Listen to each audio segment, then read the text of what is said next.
नमो हरिहन्ताणं नमो सिद्धाणं नमो आयर्याणं नमो उवच्छायाणं नमो लोई सविसाहूं।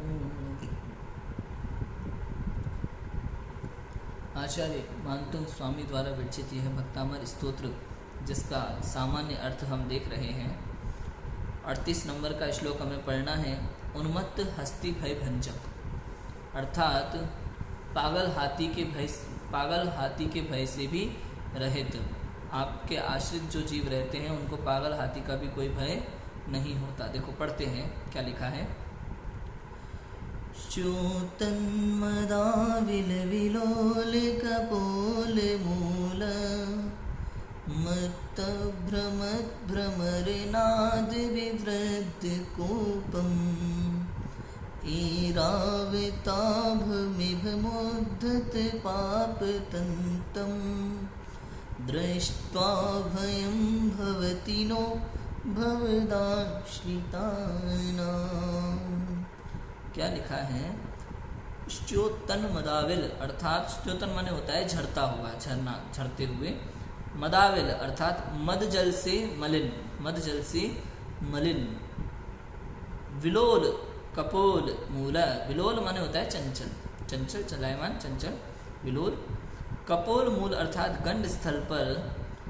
मत भ्रमरनाद अर्थात मत भ्रमद माने पागल घूमता हुआ। भ्रमद माने भ्रमण करने वाला, मत माने पागल घूमता हुआ। भ्रमर माने मच्छर, भौरा, और भौरों, नाद माने उसकी आवाज, उसका शब्द, उसकी आवाज।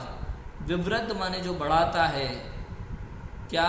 कोपम माने क्रोध, अर्थात ऐसा मनमत्त पागल हाथी जो घूम रहा है और उसके गंडस्थल पर झड़ता हुआ जो जल है, जो मैला जल है, गंदा जल है, उस जल से मलिन उस गंड स्थल पर मच्छरों की आवाज, भौरों के शब्द, भौरों के भुनभुनाते हुए आवाज, उससे हाथी को क्या हो रहा है, उसका क्रोध बढ़ रहा है, और क्रोध बढ़ रहा है। पहले से ही पागल है, पागल हाथी घूम रहा है, उसका क्रोध और बढ़ रहा है ना।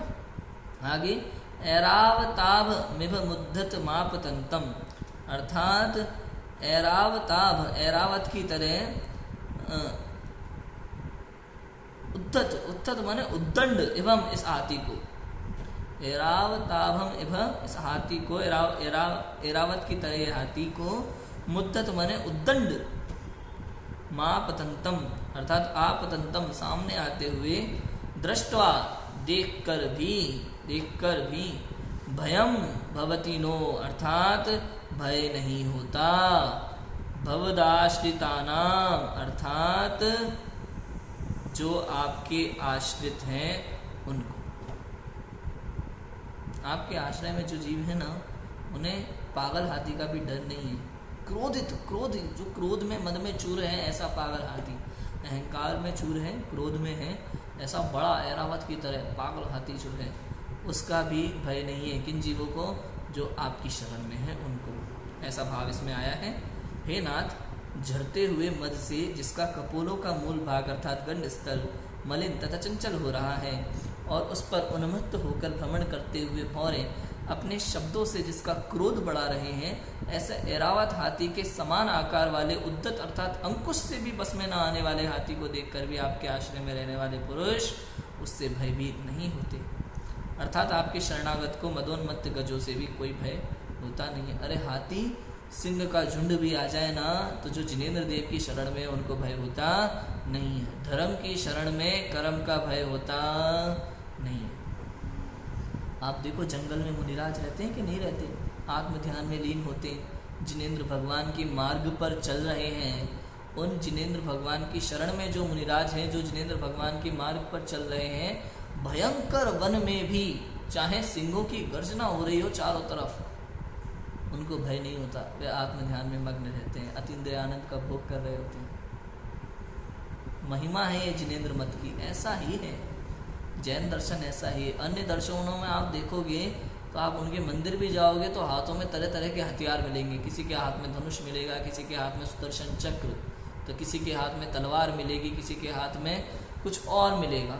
बहुत तरह के हथियार आपको उन देवी देवताओं के हाथ में मिलेंगे जो भय का प्रतीक है। क्यों? क्योंकि हथियार कौन रखता है? जिसको किसी का डर हो। यदि डर नहीं है तो हथियार रखने की आवश्यकता ही नहीं है।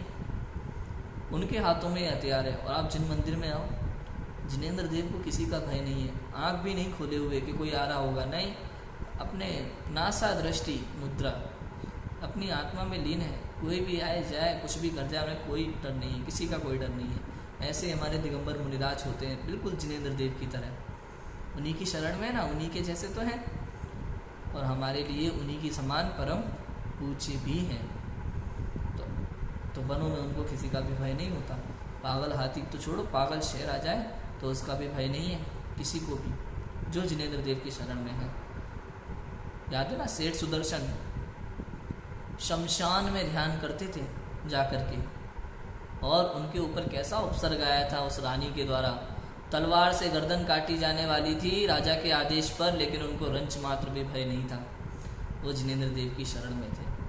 तो जो जीव जिन मत को मानता है, जिन मत को समझता है, जिनेंद्र देव की शरण में है, उसको संसार में किसी भी प्रकार का भय होता नहीं है। ऐसा भाव यहाँ श्लोक नंबर 38 में लिया गया है।